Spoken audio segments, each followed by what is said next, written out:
محمد نفاه جمال مصطفى ومخاه هو الحسن والنور المبين فمن نهى لحضراته بالحب نال مناه عليه صلاة الله ثم سلامه صلاة تركينا إلى ذكر والحب هو الكل منه الكل حقا ولم أكن هو الكل منه الكل حقا ولم أكن أجسيم معنى إذ كسرت سناه فإياك والإراد عن كل سورة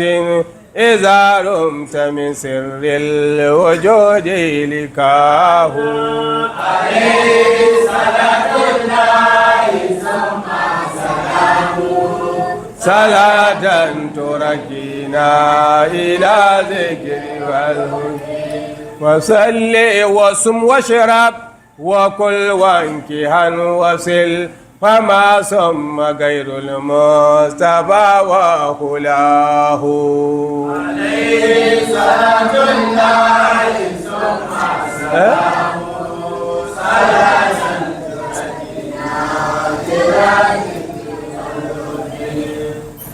الحمد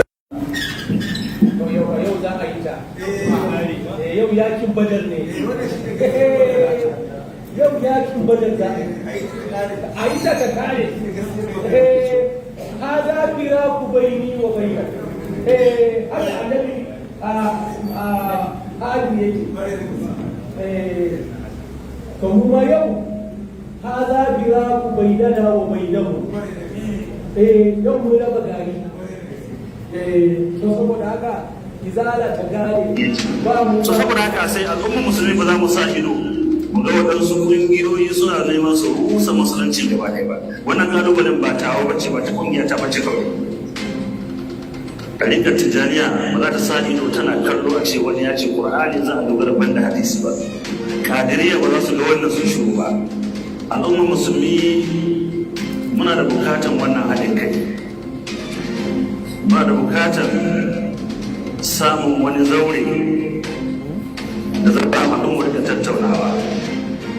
Wataƙila idan ɗaya daga cikin ƙungiyoyin sufaye ko dai na tijjaniya ko na kadiriya ko wani sa in shugaban ya yi kira cewa ku zo ga wani abu ya tasowa a al'ummar musulmi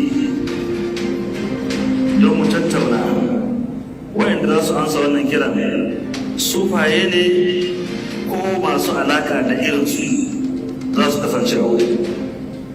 To amma akwai bukatar da zai taso da ni a matsayina na jagorar ƙungiyar da nake jagoranta idan na kira na ce mu warware mu kaɗai ba zai warware ba. Ina da bukatar 'yan uwa ƙungiyoyi daban-daban wani kalubale da ya taso a al'ummar musulmi mu haɗu tare don mu warware shi. Akwai hikima da Allah madaukakin sarki ya gaya mana cikin Al-Qur'ani wa tasimu bi hablillahi jami'an wa la tafarraqu inna hadhihi ummatukum ummatan wahida. Wannan al'umma ce guda, hikima manufofi masu girma guda biyu Allah madaukakin sarki ya fidda shi a wannan aya ya nuna mana kadaitaka na Allah shi kadai ya cancanci a bauta da shi, kada a sanya mishi kishiya. Shi ya sa ma duk wani laifi da kai wa Allah kowane iri ne in ka je lahira Allah madaukakin sarki ba zai gafarta maka laifi guda ɗaya ba, sauran ya ce a bari shi ke da hukuncin ya ga dama yi. Wani laifi? Laifin shirka da Allah. Inna Allah la yaghfiru an yushraka bihi wa yaghfiru ma duna dhalika liman yasha. Shirka da Allah, tauhidi duk inda ka karya shi babu yadda za a yi ka je lahira ka tsira a wurin Allah. Amma sauran laifuka lamuran na wurin Allah in ya ga dama ya gafara. A sai babban manufa shine tauhidi. mu yi kokari kowa ya tabbatar da kadaitaka na Allah madaukakin sarki. Sannan manufa na biyu, haɗa kan al'umma, tattara al'umma ce da muke bukatar juna. Idan wani ya zo ya ce alƙur'ani kawai za a dogara da shi, babu hadisan manzon Allah sallallahu alaihi, yana nema ya raba kan al'umma musulmi, yana nema ma kada ya addinin musulunci. Ta yaya za ka yi sallah ka yi raka'a 4 a zuhur, ka yi la'asar 4, ka yi magariba 3, ka yi asubahi 2, baka gaishe alƙur'ani ba? Amma ƙur'ani ya ce laqad kana lakum fi rasulillahi uswatun hasana, kuna da kyakkyawan koyi da rayuwar manzon Allah, abin da ya koyi. Kuma Allah ya ce wa anzalna ilayka dhikra litubayyana lahum ma nuzila. Haka ne, litubayyana lin-nas ma nuzila. Saboda haka sai kenan Allah ya saukar da wannan aya don manzon Allah ya bayyana wa duniya yadda addini yake. So saboda haka sai al'ummar musulmi ba za mu sa ido ga waɗansu ƙungiyoyi suna neman su rusa musulunci gaba ɗaya ba. Wannan ƙalubalen ba tawo bace, ba ta ƙungiya ta bace kawai. Ɗariƙar Tijjaniya ba za ta sa ido tana kallo a ce wani ya ce Ƙur'ani za a dogara ban da hadisi ba. Ƙadiriya ba za su ga wannan su shiru ba. Sauran ƙungiyoyi ba za su ga wannan su shiru ba. A sai akwai bukatar mu haɗu don mu tattauna mu warware wannan matsala. Harkar da ke faruwa a social media, kawai mutum ya zauna a ɗaki ya sanya bidiyo shi kadai, ya yi jawabi, ya ɗauka malami ne, ya zagi duk wanda yake so ya zaga, ya ci mutuncin duk wanda zai ci, kuma da nufin addini yake so yi. Ba za mu amince da wannan ba, ba za ku amince da wannan ba. Ya za mu haɗu mu gyara irin wannan haɗu a ƙasa? Ga ƙungiyoyin nan duk mu haɗu, duk mai wa'azi ƙarƙashin ƙungiyar da nake jagoranci ko wani abu da ya saba, to a tuhumi ƙungiyata, me yasa mai wannan wa'azin yake yi, ko kuka ba shi lasisi? Ya kamata mai kontrolin wannan. Idan muka samu wannan, wanda ya ce bai da kowace ƙungiya ba, ai akwai gwamnati, sannan akwai jama'atu nasar Islam mai ɗiban sauran ƙungiyoyi, kowa ya zama akwai abin da ke yi. Don haka manufar wannan haduwa shine mu zo mu أعوذ بالله من الشيطان الرجيم. قال سأنبئك بتاويل ما لم تستطع عليه صبرا. Qur'ani akwai daɗi malam, duk yadda ka zo akwai amsa a cikinta. Shi yasa Allah ya ce ma faratna fil kitabi min shay, ba mu bar komai ba. Kuma daɗi na da gobe saurin zuwa. To shugaba Bala Lau, mun ji naka, kai kuma ka ji daga gare mu. Ai ya kamata ya ji daga gare mu aiko, shine gaskiyar magana. Kofa mai bai ci zancen ba. Alam yani lillazina amanu an ta'asha qulubuhum li zikrillahi wa ma nazala min al-haqq ولا تكونوا كالذين أوتوا الكتاب من قبل فطال عليهم الأمد فقست قلوبهم وكثير منهم فاسقون. ka fahimci zancen yanzu don girman Allah? Bala Lau, ko giyan wake ka sha ka zo ka nemi haɗin kai da 'yan ɗarikar Tijjaniya da Kadiriya? haba ai ka makara, ka makaro. Yanzu a tafiyarmu za mu yi haɗa kai da 'yan shi'a, za mu haɗa kai da ƙur'aniyun. Yawa gaba zancen ko? Amma banda ɗan izala. Kaban zancen ko? Ai yanzu kun riga kun wargaza haɗin kai.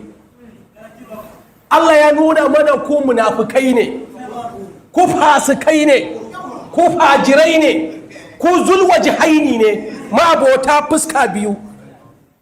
Ta yaya in bukatanku ya tashi za ku zo ku nemi haɗin kanmu? Ashe Abdul Jabbar ma bukatanku ne, saboda ne ya sa ku a gaba kun kasa yadda za ku yi da shi. Wani shi ne yanzu masassaka ya masussuka ya sa su a gaba, sun kasa yadda za su yi, shine suna neman gudumawanmu. Kalla kai kalla, wannan ba zai sake yiwuwa ba. Abin zan ce ko wannan ya riga ya wuce. Manzon Allah sallallahu alaihi wasallam ya ce malaminu, mumini ba zai yadda a sare shi a rami ɗaya so biyu, ba hali mumini ba ne. Kun sare mu so ɗaya, kun yaudare mu, mun sha mun warke, mun wasake idonmu biyu yanzu, muna ganin ku kar. Ka gane mala Adamu? Ka yadda ka sa kafanka wani abu ya sara a rami, ka fito da shi ka ce kai anya kuwa bari sake sawa a gwada, kai ba aikin mumini ba ne wannan, in ji manzan Allah. Jama'a yanzu ku ji abin da ya faɗa, cewa akwai abin da 'yan ɗarika in suka kira cewa 'yan ɗarika ne zalla za su zo, akwai abin da in suka zo su suka kira ba zai yiwu ba sai an haɗa kai da 'yan ɗarika tijjaniya da ambato da kadiriya, a fito a yaki ƙur'aniyun. To ni abin da ban fahimta ba Bala Lau, me bambancinku da ƙur'aniyun ɗin? Duk abu ɗaya ne, duk abu ɗaya ne. An fahimci zancen?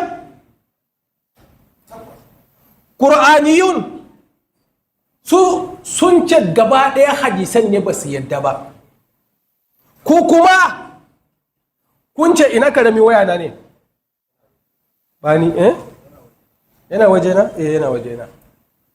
Kun fahimci zancen? ƙur'aniyun su suka ce gaba ɗaya hadisan ba su yadda da shi ba, ku kuma dan Allah kun yadda da shi, kun rungume shi hannu bibbiyu. Kun fahimci zancen ko? Amma duk hadisin da take magana girman manzan Allah, to amma in dai hadisin kuma tana magana darajar manzan Allah ne, to shikenan bai inganta ba, da ifi ne. Wato yan uwa, wannan abun mamakin da ya faru, kar ku ɗaukan mu kaɗai ne. Wallahi azim, abin da nake bani mamaki, duniya ta san cewa wayannan munafukai ne.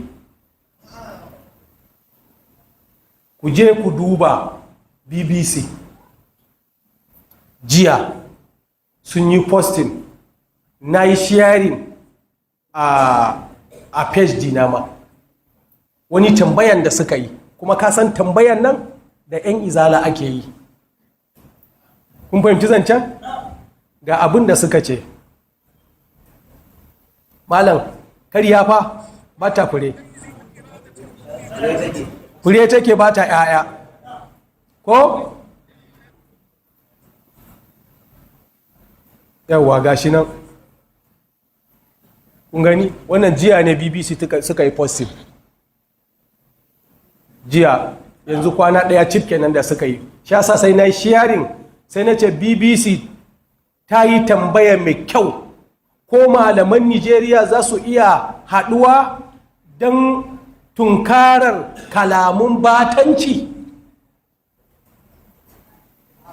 Wannan BBC tambayan da suka yi, bayan sun ce a ranar Laraba ne wata gamayyar kungiyoyin addinin musulunci na arewacin Nigeria suka gudanar da wani taron neman haɗin kai a tsakaninsu wanda aka yi a birnin Kaduna. Kaga wannan shi ne taron da aka yi ranar Laraba ko? Kuma taron an yi ne don a tunkari masu suka. Shi ya saure musu ido. Kawai zan ce ko? To, sai BBC sai ta yi tambaya a kasar. Ko malaman Nigeria za su iya haɗuwa domin tunkarar kalaman batanci? Malam, da Allah tambaya nan suwa aka yi wa? 'Yan izala aka yi wa. Muka haɗu da ku, muka zama kamar uwa ɗaya uba ɗaya, ashe ku munafukai ne da manufa kuka yi. Saboda mun ji Abdul Jabbar yana jingina abubuwan da ba su dace ba ga janabin manzon Allah, aka taru aka yake shi. Da aka yake shi ba a dade ba sai ga Idris Abdul Aziz shi ma ya fito ya yi batanci a janabin manzon Allah. Sai ga shi izala gabar yamma kudu arewa karami da babban mace da namiji ko ina sun kawo gudumawa. Sai wani mai hankali a cikinsu, na manta sunansa, sai ya ce wallahi tallahi kun wargaza zaman lafiya, kun wargaza abu mai kyau. 'Yan ɗarika suka haɗu har 'yan cikin gidan su Abdul Jabbar aka haɗu da ku duk da rashin fahimtar da yake tsakaninku, aka zo aka tunkari wannan al'amarin. Yau su a cikin gidansu wani yayi batanci ga janabin manzon Allah, kuka wargaza wancan haɗuwan, kuka kai masa gudumawa. Ya ce wallahi tallahi kun rusa kasa. Tun a wancan lokacin wani daga cikinsu ya faɗi wannan magana, na manta sunan malami. Yanzu bai faru ba? Wannan ya faru yau sati cif kenan. Bala Lau ya fito a mimbari ya ce duk abin da Lawan Turayam ya faɗa duk suna kai, duk ahlus sunna, ya ce duk ahlus sunna suna kan wannan batancin da ya yi wa manzon Allah, dukkansu suna kai. To yanzu in banda dakikanci da rashin hankali, ranar juma'a ka bi wannan, laraba ka zo ka ce kuna neman haɗin kan 'yan ɗarika a zo a tinkari masu suka. Kai wawa ne, wallahi tallahi kai wawa ne, wallahi wawa ne kai, dakiki ne, wallahi tallahi dakiki ne. Mai hankali ba zai yi wannan ba. Muna tinkarar janibin manzon Allah, masu suka ba mu taba jin ya zagi manzon Allah ba mu taba jin ya faɗi mummunan kalma a ban manzon Allah ba. Iya akidarsa da ya ɗauko shine su ba sa amfani da hadisai amma sun yarda da alkur'ani. Na ce kuma kun yi shiririta, ba ma tare da su, amma a wajen zaman lafiya duk mutumin da bai zage mu ba, bai ci mutuncin mu ba, in ya zo dama ai ku dawo mana hanya. Shin izalan nan ba ita ce karshen kungiyar da ta bulla a Nigeria ba? Kafin izala ta bayyana ba 'yan tasine ne? Akwai 'yan tasine. Kafin izala ta bayyana ba 'yan shi'a ne? Kafin izala ta bayyana ba 'yan ɗarika ne? Ba kadirawa, ba tijaniya, duk muna nan kuma dukkanmu a haɗe. Su ne sinannu da suka bayyana a Nigeria suka wargaza duk zaman lafiya. Kamar zan ce ko, to saboda haka wannan zaman lafiyan za mu yi da kowace kungiya.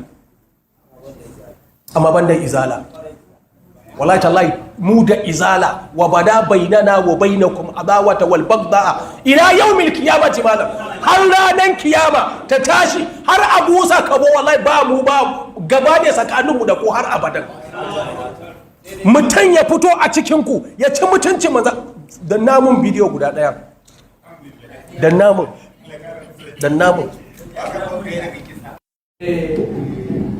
kisan mummuke za mu yi masa yau.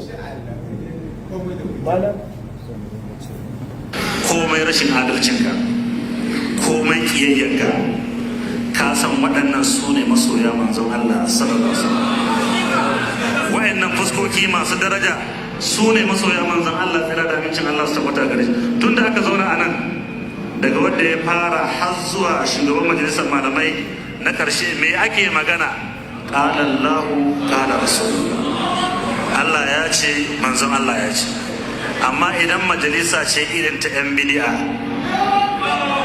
in an yi sa'a a samu faɗin Allah sau ɗaya, amma mafi yawan labarin shehidai ne da waliyai da mafarki da kaza da kaza da kaza. Haka ne ko ba haka ba? Mun yi musu adalci, abinda suke kai kenan. Amma kuma sai su rika tuhumar mu da kiyayya ga manzon Allah. Duk wanda ya tuhume mu da kin manzon Allah, Allah ya isa. Wallahi mu ne masoya manzon Allah, wallahi mu ne masu kare manzon Allah.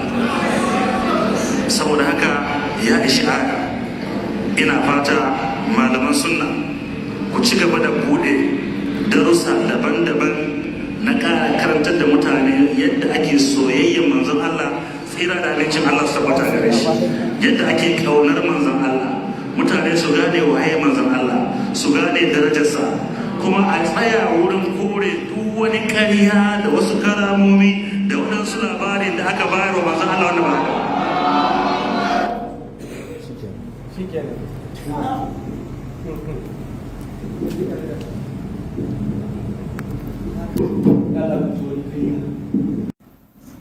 Ku ji karyan da ya dinga tulalawa wai su ne masoya manzan Allah. Wayannan fuskokin tun da suka zauna daga har zuwa kan majalisar wane ne shugaban majalisar malamai siffan ku da ya faɗa kenan, ya kuluna min kauli khairil bariya, in sun zauna kala Allahu kala Rasulullahi, za su yaudare ka da aka inji manzan Allah. Ya kiro ahadukum salatahum ma'a salatihim, in kaga suna sallah za ka raina sallan ku, in kaga suna azumi za ku raina azumin ku, wa kira'atuhum ma'a kira'atihim, in suna karatun alkur'ani gwanaye ne wajen karatun alkur'ani, za ka raina karatun qur'ani na iyayenka da kakanninka. Yaqra'una alqur'ana yace masu la yujawizu imanihim farakihim, imanin su yace bai wuce magogoron nan. Yanzu da Allah imanin Bala Lau ya kai magogoro? Wallahi bai kai ba, duk a baki ne. Wallahi duk baki ne. Yanzu imanin Kabiru Gombe ya wuce harshe? Wallahi bai kai harshe ba. Bai ma yana kan lebe. Yana kan lebe bai kai harshe ba. Kamar zancen ko fita daga addini kamar yadda kibiya take fita daga bakanta. Sun abin da yake burge ni, ka Allah ina jinjina wa manzon Allah sallallahu alaihi wasallam, yace sun la yauduna, in sun fita ba sa dawa, shi yasa suke jin haushin manzon Allah. Manzon Allah ya fallashe su, yace ga su da kasuliya masu dogon gemu ne, masu dankalallen wando, inji Imam Buhari. Da Allah akwai abin da ya rage yanzu? Babu. Saboda haka dama kala Allahu kala Rasulullahi, wannan shine siffarku da manzon Allah ya faɗa. Kuma ku ji abin da ya karasa daga karshe, yace ku dinga bude littattafai wai na kaunar manzon Allah. To da tun da ba ku san da wannan ba, sai yanzu tuku za ku bude? Ba a yi yanzu za a fara. Duk inda muka zauna fa sai mun fara yabon manzon Allah, sai mun yanzu ka ji abin da Shehu Ibrahim ya ce, mahamin fu'adi hubba laila wa tandami,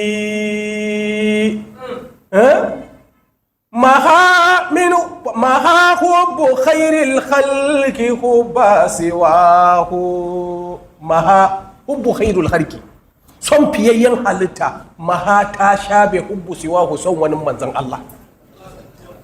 Kuna da Allah ku ji zancen nan, son fiyayyen halitta ta kore duk son wani a cikin zuciyata. Nan muke, ka fahimci zancen ko? Kai kuma sai ya ce ku bankaɗo duk wani karamomi da darajoji ta karya da aka jingina wa manzon Allah. Me ta karya? An ruwaito hadisi kafin a haife shi, kafin a haifi babansa, kafin a haiki kakansa da kakanninsa, kafin a yi Nigeria, kafin a haifi Ibn Taymiya, kafin a haifi Dan Kayyimu, kafin a haife su da shekarar 300 sun ajiye, ba mu muka faɗa ba. Suka ce manzon Allah an haife shi mahatunan masururan. Mu muka kirkiro? Mu muka faɗa? Kuma a cikin malaman ku wasu sun inganta hadisi, wasu sun ce da'ifi ne, kaddara ma da'ifi ne. Sallah ne muke magana, azumi ne, a hakamu ne. Hadisi da'ifi kai sai za mu yi amfani da shi wajen daga darajar manzon Allah, kai sai za mu yi amfani da shi wajen fada'ilul a'mal. Wannan malaman hadisi duk na duniya sun tabbatar da haka. Fada'ilul a'mal ana amfani da shi da hadisin da'ifi. Yanzu misali mana Yusuf, aka samu wani hadisi, in ka tashi da daddare kayi nafila 2, Allah zai gina maka gida kamar cikin Nigeria nan 1000. Allah zai sa kowane gida mata 1000. hadisin kuma da ifi ne, ka je ka yi, saboda ita nafila din dama wani abu ne tabbatacce a musulunci. Ladan kuma wa ma zalika alallahi bi aziz, bai gagari Allah ya yi maka haka ba, ko ba haka ba. Allah yana da wannan abin da aka fada miliyoyinsa. So in aka ce an yi manzon Allah an haife shi da shayi, darajarsa ya wuce nan kamar sama da kasa so 1000. Akwai abin da hankali mu ba zai dauka ba ciki, babu. Saboda haka kai sai za mu yi amfani da shi, inda ka san hadisi sahihi haka za mu yi amfani da shi. Jalo Jalingo me bai faɗa ba akan iyayen manzon Allah, hatta takarda ya dauka ya rubuta dole sai ya kai iyayen manzon Allah wuta. Dala me ribarsa, me yake karantarwa, wa ya sa shi wannan karatu? Yanzu Lawan Turamol da ya dauko magana cewa za a yi a jingina wa manzan Allah kalmar halaka. Musa Asadu Sunna ya yi min kasassafa, ya shigo program satin da ya gabata, na ce to akara kalla dala ka ce larabci ne kuma an gaya wa annabi Yusuf, na ce to kaddara ma an gaya wa annabi Yusuf, na ce amma dai kai kasan annabi Yusuf ba darajar su daya da annabi Muhammadu ba ne. Duk annabawa Allah ya kira sunansu gaya a cikin alkur'ani, ya Musa, ya Haruna, ya Adamu, ya Isa, duk Allah ya kira su, amma ba inda za ka ji ya Muhammad. Na ce to wannan manzan muke magana, saboda haka Musa ya ɗauko mun daga bakara hannasi inda Allah ya kira manzan Allah da sunan halaka da sunan mutuwa, karatun da babu shi kenan. Babu shi, ba magana Kur'ani ba, duk littattafan duniya kaf ka tattaro su kaf, ba wani malami saboda shakiyancinsa ya dangana wa manzon Allah kalman halaka. Kalman halaka abin mamaki, wani kasan duniya yanzu ta zama global village. Wani a Saudiya ma a Madina ya tambayi limamin Madina cewa za a iya gaya wa annabi Muhammadu ya halaka da sunan ce la ya ce ko mautu ba a gaya masa, sai dai ilar rafiqul a'ala. Amma Bala Lau saboda rashin tsoron Allah ka fito kace duk abin da ya faɗa kuna kai. Yanzu Bala Lau kana kan cewa za ka iya ka gaya wa manzon Allah ya halaka da sunan ya yi wa fati. Kaga yana kan wannan kenan, ka gane. To kai din nan Bala Lau za ka fito ka ce wai mu zo mu haɗu mu tinkari masussuka yanzu yana Bauchi, jiya ma ya kwana a Bauchi, yau ma yana Bauchi a gidan Maulana Shehu Aliyu Bauchi. Bari mu nuna wa duniya muna tare da masussuka 100%. Yanzu ba kai ya waye, idan kai dan iska ne muna da irin iskan da suka fika, in kai shagumi ne muna da irin ka dubu. Ka gane ko duk inda ka fito za mu shasa. Allah ya saka wa Alhaji Ibrahim dan Maulana Shehu Aliyu Usman Bauchi, ka gane ko Khadimul Faida. Sai gashi jiya suna zaune suna karanta Alkur'ani a masallacin Shehu Aliyu Bauchi da masussuka. Kamar zancen ko yau kuma tare suka yi sallan Juma'a. Kun fahimci zancen? In wasu sun taru suna neman a hadu, to bari mu nuna wa duniya muna tare da masussuka. Kun fahimci zancen ko muna tare da 'yan Shi'a a wajen haɗa kai don a zauna lafiya, amma lakum dinukum waliyar dini. Kuma zan ce ko yauwa ai muna da iyaka da kowa, kuma kowanne ba mu bari ba sai da muka sassake shi. A nan ɗin mun sassake masussukan, mun sassake Shi'a ɗin, amma na in dai magana ta girmamawa a zo a haɗa a mutunta juna, to wallahi tallahi za mu mutunta kowa, za mu haɗa kai da kowa. Dalili mun fi son wanda ba zai ta ma a kunnenmu abin da za mu yi shekara ba mu daina jinsa ba. Shi'a ba sa sa mana, don yanzu ma kai ya waye, su ma kansu da yake an ragargaje su suna kaffa da zagi ko cin mutunci a fili. Kun fahimci zancen ko? To saboda haka abin da muke gaya wa Bala Lau da kungiyarsu 'yan izala kaf gaba ɗaya, malam dole fa ni in bautawa Allah. Allah ya riga ya gama mun komai. Da Allah ya aiko manzon Allah sallallahu alaihi wasallam, malam Yusuf, Allah bai ce ya fara kiran duniya ba. Farko Allah abinda ya gaya wa manzon Allah ya ce wa anzir ashiratakal akrabina. Dan Allah ku ji adalci. Wa anzir ashiratakal akrabina. Ka gargadar da 'yan uwanka makusanta farko tukunan, ka fara kiransu kafin ka kira makwabta, ka fara kiran danginka 'yan uwanka ya Rasulullahi. Wani ba shine adala ba? Da aka fara kiran, ka ji abin da manzo Allah ya cewa ya faɗi matu bintu Rasulullahi la uguni anki minallahi shay'an. Ya ke faɗi ma 'yar manzon Allah, idan baki bi Allah ba zan amfane ki da kwana. Kaga dai ya fito a siffarsa na bashirun nazirun. Kamar zan ce ko kaji yadda aka yi gargadi. Me Hausa suke cewa a tona sokuwa dan aya ta ji tsoro. To wannan shine Muhammadu Rasulullahi. Amma kai shirmen banza, wai saboda kungiya, wai saboda kare kungiya ta banza wanda ma ba Allah bai san da shi ba, manzan Allah bai san da shi ba, ni ma ban san da shi ba. A gaba na aka haife ta. Wannan dan ka kare wannan sineniyar kungiyan a cin mutuncin manzan Allah, ka ce kana dukkan ku kuna kan wannan, kuma wai ku zo ku ce wai mu goya muku baya. Haihata haihata limatu aduna.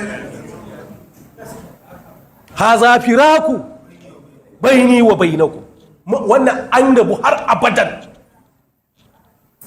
Ina mutawakkil, bari in nuna muku irin duk duniya in kana neman tantirin munafiki to ka samu zulwa jihaini, ka samu zulwa jihaini, ka samu bidiyo mai fuska biyu, ya zo ya gaya maka magana a nan tititir, in ya koma ya faɗi wata magana kuma a can daban. Wannan munafiki mai lasisi bilal la ilaha, bari ku ji, bari ku ji, kowanne maka fara sawa zai taimake mu ga 'yan majalisar mu. Dama akwai doka a ƙasa, ga ƙungiyoyin nan dun mu haɗu, duk mai wa'azi ƙarƙashin ƙungiyar da nake jagoranci, idan yi wani abu na cin mutunci ko cin zarafi ko wani abu da ya saba, to a tuhumi ƙungiyata, me yasa mai wannan wa'azin yake yi, ko kuka ba shi lasisi? Ya kamata mai kontrolin wannan. Idan muka samu wannan, wanda ya ce bai da kowace kungiya ba, ai akwai gwamnati, sannan akwai jama'atu nasar islam mai ɗiban sauran kungiyoyi, kowa ya zama akwai abin da yake yi. Don haka manufar wannan haduwa shine mu zo mu tattauna kalubalen da muke fuskanta baki daya. Ana kokarin a raba tsakanin Bahaushe da Fulani.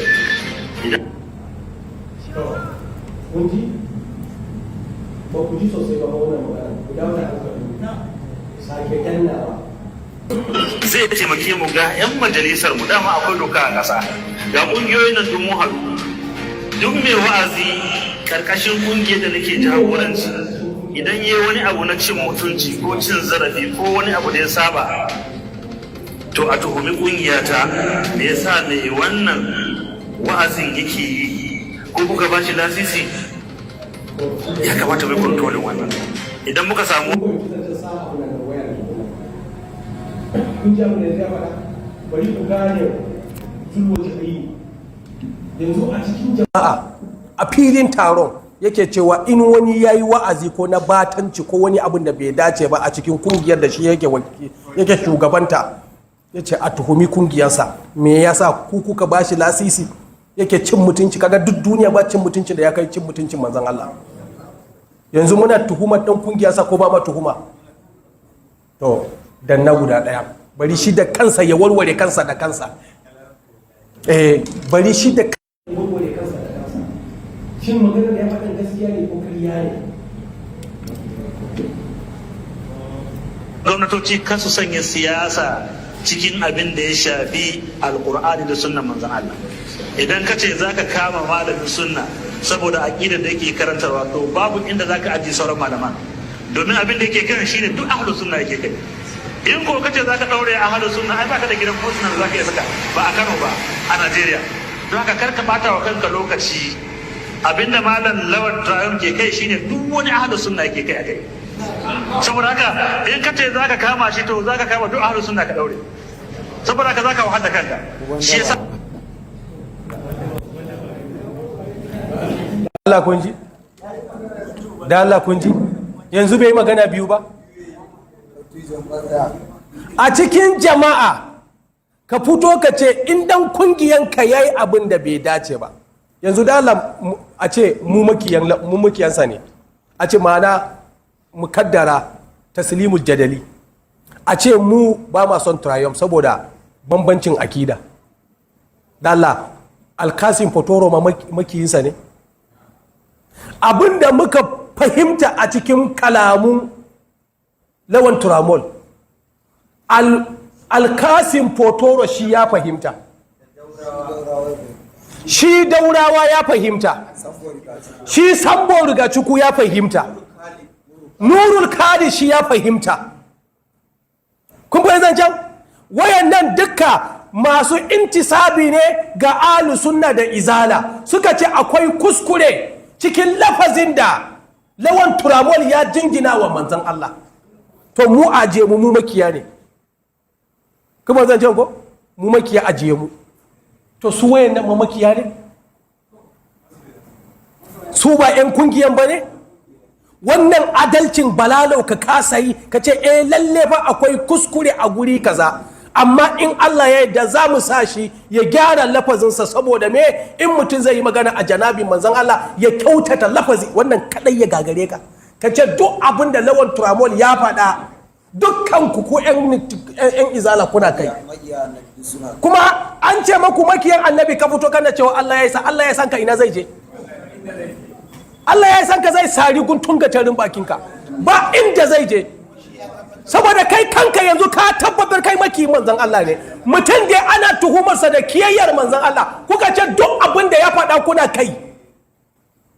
In ka haifu ka fito duk maganan da ya faɗa ka maimaita ka gani, inda zai da zamu yi da mu ka fito ka maimaita duk maganan, ka fito ka jingina wa manzon Allah kalman halaka, ka fito ka jingina wa manzon Allah kalman haba da Allah, haba yanzu da Allah ku duba fa, yanzu wannan a ce shugaba a babu guda ɗaya ka zo ka ce a kungiyarka idan wani ya yi laifi, ya yi batanci ko ya yi abin da ba daidai ba, a kira ka a tambaya ku kuka ba shi lasisi dala, kuma shi ne kake cewa kuma ga wannan. To wanne za mu ɗauka dala? Bala Lau wanne za mu ɗauka? Dala mu dawo. Allah yana cewa ma yaf'alu Allahu bi azabikum in shakartum wa amantum wa kana Allahu shakiran aliman. Allah da ya halice mu fa yana cewa wai in cikin azabtar da mu me zai samu? Dala ni yanzu in an kama Lawan Turayom an kashe shi me zan samu? Me riba na? Kuma abinda ba sa yin adalcin, wai me yasa Bala Lau ba a tuhume ka kaci mutuncin manzon Allah ba? Malamai nawa a Kano me yasa ba a tuhume su ba? Kuma me yasa miliyoyin mutane suka ce ba su ji daɗin wannan kalman da yayi ba? Ai adalci a fili yake. Mutane miliyoyi wanda a cikin kuma masu hankalin cikinku, masu imani a cikinku sun yadda akwai kuskure a cikin lafazan. Allah in akwai adalci a matsayinka na shugaba me ya kamata kai? Ka fifita wani sinanne la'ananne akan manzon Allah? Kuma wai kana cewa Allah ya yi sa'an, mun gaya muku wallahi ku makiya manzon Allah ne. Halka bilal lazi makiya manzon Allah number 1. Ya za a yi ma a ce ma wai an hada wani da manzon Allah ana tuhumarsa maka ce wai kana tare da shi?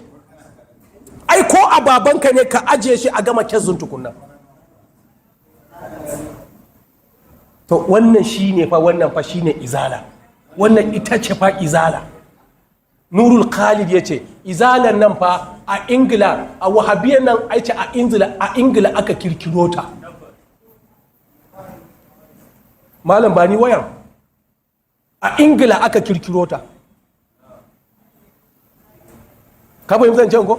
kuma ni wannan din naji BBC sun yi documentary sun fada duka yadda aka kafa su da irin kudin da ake tura musu duk daga Amerika da Ingila. Kungiya ce da aka kirkiro ta saboda me? Saboda a yaki addinin musulunci. Kun fahimci zancen? To dala da annabi yaya za a yi addini ta ci gaba, ya za a yi addini ta samu haɗin kai? A ce wani in a ci garin rabawa ne aka kirkiri wahabiyanci, kan araba aka kirkiri wahabiyanci, kuma waɗanda suka kirkiri wahabiyanci su gwamnatin Ingila, Britain su suka kirkiri wahabiyanci. An yi amfani da Lawrence of Arabia wajen yin haka. Ku je ku karanto tarihi ku ce mana ba haka bane. Malamin al'imamu Malik. To, wannan shi ne fa addini naso ɗin. A Ingila aka kirkiro ta. Sannan har yanzu ku dawo da hankalinku. Muna kira da babban murya zuwa ga gwamnan Katsina. Kar ka yadda da wayannan munafukan su ruda ka. Yanzu ma kana fama da rashin zaman lafiya a jiharka. Kar ka yadda wayannan su yaudare ka su je su tayar maka da yakin Boko Haram. Dan duk abin da 'yan tasine suka yi a kasan nan, Bala Lau din ya kirga ya ce wai ba a yi tasine a Maiduguri a Bulunkutu ba ne, ba a yi a Kano ba ne, ba a yi a Jimema, duk an yi dukka hada ta'addancin da 'yan tasine suka yi a 1980 something. Muna yara aka yi shi, mun san lokacin da aka yi. Duk ta'addancin da aka yi bai kai kwarzane na Boko Haram ba. Wai su fa ba sa jin kunyan kariya ba, wai sun dauka ba mu san duk abin da ya faru nan ba. Izala ku kawo mana bala'i na Boko Haram a cikin masallaci, za a sa bom a kashe mutum, a harbe mutum, gari su kutum a tayar, a yanka, a harba. Malaman ku su suka koyar, suka ce sai sun dana boma-bomai, sai sun harba alburushai. Haka Jafar ya faɗa. Za su yanka, haka Jafar ya faɗa. Ya ce za su yanka mutum ko ya ce la ilaha illallah. Haka Jafar ya faɗa, billahi la ilaha illallah. Kuma duk abin da Jafar ya faɗa sai da almajiransa suka aikata shi. Wannan Boko Haram, abin da Boko Haram a Maiduguri ta yi, ai duk ta'addanci da aka yi a Nigeria ba a taba yi wani kungiya bai taba yin ta'addanci irin wannan ba. Ta'addancin da kungiyan ku ta yi nan Yola mun zauna lafiya. Akwai lokacin da sakan ɗaya ya rage in banda rahamar Ubangiji, duk jimetan nan da Yola hankali ya tashi, kowa jirage sun fi 10-20 a nan airport, ana ta kwasan mutane, ana cewa ga Boko Haram a nan son, a Gombe, a ina, a son. Akwai wanda suka ce har suna hayin gadan nan. Kun manta a kasar Adamawa nan, ka dubi abin da aka yi wa Mubi,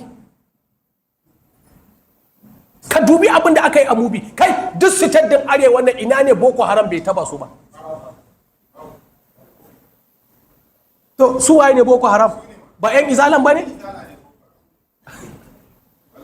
Wai mai wannan kashin addu'a har wai zai dubi 'yan tasine ya ce musu wai kun manta ne tasine abinda suka yi a Maiduguri a Bulunkutu? A ku za mu ce Bala Lau, kun manta ne abinda kuka yi a Maiduguri na Boko Haram? Kun manta ne abinda aka yi a Kano? Kun manta abin da aka yi a Abuja, a Yobe, a Adamawa, a Taraba, a Nasarawa, a Gombe, a Jigawa, a Sokoto, a Katsina? Kun manta? Kun manta? Masallacin Juma'a fa, idan ka zo masallacin Juma'a inda ka san za ka je ka shiga White House a America, haka an jeru ana ta cakin kowa. Shi ma da kansa ya zo masallaci, ba yadda da shi ba, an yi cakin nashi. Ka manta da wannan? Wallahi tallahi shi da kansa na gani ya daga hannu an sa masa. Na ce wallahi ku caja sosai. Shi ne makarata gaskiya, a caja sosai. Ba abu yadda ba ne. yanzu tsakani da Allah duk rashin yadda duk gangancin dan agaji ya ganni na ɗan kuro masallaci ya ce mun zai samun wannan abu ka samu ka gwada ni saboda waye wani ne suke cewa ni kan malali nan ya ba taba tuhumarsa da boko haram ba sai wani ya ce izala ma bai yi ba balle boko haram wala da layi ana hira wai shi malali nan ya ba taba tuhumarsa da boko ya ce ai bai taba izala ba ma balle boko haram wanda wallahi tallahi ni bada wajen suka yi zancen suka zo suka gaya mu to izala ma ban yi ba ka gane ko duk wanda ya san ne kafin in shigo garin nan da ɗarika na shigo kawai zance ko to saboda haka wannan duk kuna tsammani mun manta ne da Allah mun manta ba mu manta ba saboda haka daga karshe lokaci yayi abinda muke cewa yanzu kira ne na cikin gida wallahi azimu kowane ɗan ɗarika ya rike girmansa kun san wannan majalisi ne wanda ba ta jin tsoron faɗin gaskiya to saboda haka kowane shehi na ɗarika Husaini ya rike girmansa duk mutumin da muka gan shi tare da wayannan 'yan izalan za su je su haɗa kai a yaki masu suka wallahi tallahi za mu sa masa plus za mu sa masa red biro wallahi tallahi ba yadda za a yi mutum ɗan uwansu yanzu ya ci mutuncin manzon Allah yanzu ana fafatawa a Kano kuma kowa ya ji sannan wai a kira ku wai ana neman haɗin kanku a je a yaki masu suka me yasa ba za a yaki nasu ba me yasa suka hana ba a yaki nasu Dr. Jaki ba me yasa suka hana ba a yaki nasu Dr. Jalo ba me yasa suka hana ba a yaki nasu Tramol ba me yasa to saboda haka mun ja layi in dai mutum kishinka da manzon Allah ne in dai kai cikakken ɗan ɗarika ne to haramun ne zuwa taron wayan nan ya haramta saboda haka billahi la ilaha illa huwa gwara mu hada kai da karne da kirista wallahi ya fi mana sauki akan mu hada kai da dan izala yawa dan kirista in ya ganni ya san ni musulmi ne ba zai zage ni ba zai taba janibin manzon Allah ba shi ma ya san abin da zai biyo baya ka ban zance ko to saboda haka wani yaro in kun lura sacin nan shi ma ya yawo ya fito ya ce lokacin da maulana Sheikh Tsaro Usman Bauchi ya ce da azabi ɗan izala gwara azabi arne ya ce ya fito ya yi masa harraddi a cikin muwaɗa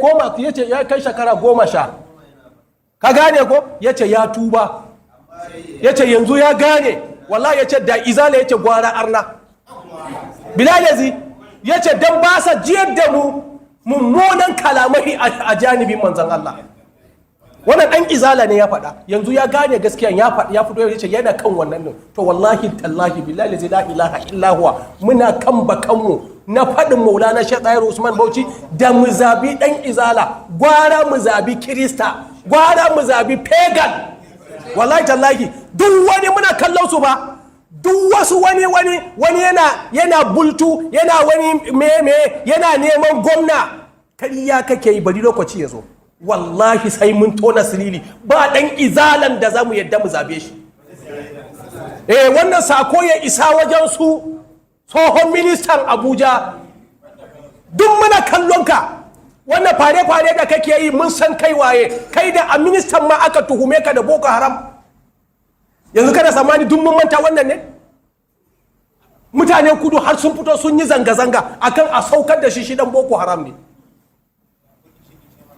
ya kishin haka an yi zanga-zanga a Abuja an yi tada akan cewa Fantami sai ya sauka saboda haka ba ɗan izalan da wallahi in kayi izala shekara 20 ka tuba ma mu ba za mu yadda da kai ba ishirin da ya wuce ka tuba a shugabanci ba zama da kasan shi abin dafi ne yana naso a jikinsu kuma manzan Allah yana da kishi akan manzan Allah ka bayan jama'a malam Yusuf wanda idan ka ɗaga murya a gabansa Allah zai yi dilitin da in kai shekara 1000 kana bauta masa Allah zai ce ba ruwana ɗaga murya fa.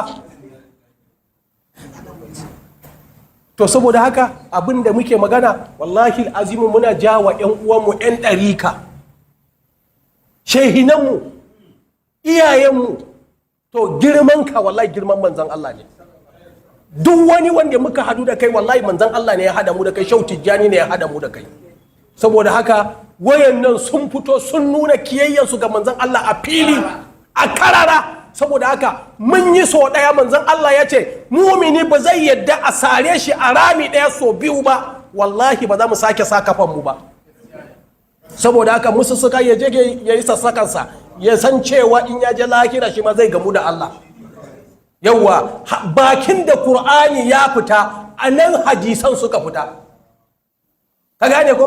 In dai banda Allah ya shirye su ba shi kadai ba ne ai. Allah ya shirye su bakin da hadisai suka fita a nan ayan Kur'ani suka fita in banda ba dakikancin mutum Malam Yusuf, in banda shirmen mutum ba ka da wani yakini ba in ba imani ba ka ce Kur'anin nan ba daga manzan Allah yake ba, ina kake da dalili? Shi manzan Allah shi ya ce wannan Kur'ani ya zama Kur'ani, ko ba ku fahimci zance na ba? Ba da bakinsa aka ji lokacin da mala'ika yake kansa a kowanne yake kallon mala'ikan ne? Ba shi ba ne ya ce su wannan sura kaza wannan aya kaza wannan Kur'ani ne Allah ne ya saukar masa? Inda zai ce shi ne ya kirkiro akwai wanda zai yi masa gardama ne? To kuma sahabban nan su suka ce wannan Kur'ani su suka ce wannan hadisi. Su saboda haka idan kai ka ce baka yadda da Kur'ani ba, in baka yadda da hadisi ba Kur'ani ma karka yadda da shi, dan gida ɗaya ne, a baki ɗaya suka fita, a harshe ɗaya suka fita. Shi manzon Allah shine ya bambanta mana, ya ce mana wannan Kur'ani muka ce sadakta mun yadda. Ka gane ko? Amma ba wani dalilin da zai sa in ba imani ba a ce wannan littafin tun da Kur'ani din ba wai an ɗauko shi zungududun daga sama ya zo ya sauka ba. Kun fahimta jago? Ko haka ya sauka ne Kur'ani? Aya bayan aya bayan aya kuma abin da nake abin nan yanzu da Allah shi ba su tabbatar akwai an yi yakin Badar ba a Kur'ani ba yakin Badar. To suwa da wa suka je? Wannan shine hadisin ai. Wa aka kashe? Nawa aka kashe? Suwa suka dawo? Wannan shine ai dole kana so da baka so sai ka bukaci hadisi anan. Ka bai zancen ko? Arna nawa suka zo yakin Badar a hadisi zaka samu. Nawa aka kashe zaka samu a hadisi. Nawa suka ruga? Nawa aka kama su a prisoner? Babu duk wayannan al-Qur'ani. To saboda haka in an yi yakin Badar to ina tarihin? Kawai an yi yakin Badar shine tarihi. Yanzu su tasiri ba sun yi yakin tasiri ba ko ba su yi ba? Marwa din ba a Kano aka kama shi ba? Ba a kashe shi ba? To wannan labarin yanzu in aka za a bayar ba sai an kawo aya? Ba bukatan aya, mutanen gari sun san cewa an yi. To saboda haka abin da ake bukata mutane nawa manzon Allah ya fito da shi yakin Badar. Me yasa aka yi yakin Badar? Nawa aka kashe a cikin musulmai? Nawa aka kashe a kafurai? Nawa aka kama? Nawa suka ji rauni? Wannan sai ka zo hadisi. To wannan shine ba karamin nan. In ka zo sallah ba sallar raka'a guda hudu zuwa raka'a kaza in kai to ba tahiyya ba ta da ikama ba kaza. To kaga in kana neman halakar zunzurutu tana ciki, amma tunda ya zaba wa kansa ya je ya yi fama da shi baya tanci karara, ka gane ko? Kuma ya yadda mu musulmai ne, ka bayan zancen ko? To saboda haka ba abin da za mu yi mu ce idan mutum ya halaka sai dai ka nema masa addu'a ta shirya. Yawa in yan shi'a ne me hada kana sahabban manzon Allah, tilka ummatun qad halat. Saboda haka zamu dakata anan. Allahumma salli ala Muhammadin abdika wa nabiyyika rasulika nabiyil ummi wa ala alihi wa sahbihi wa sallim. Subhana rabbika rabbil izzati amma yasifun wa salamun ala mursalin walhamdulillahi rabbil alamin.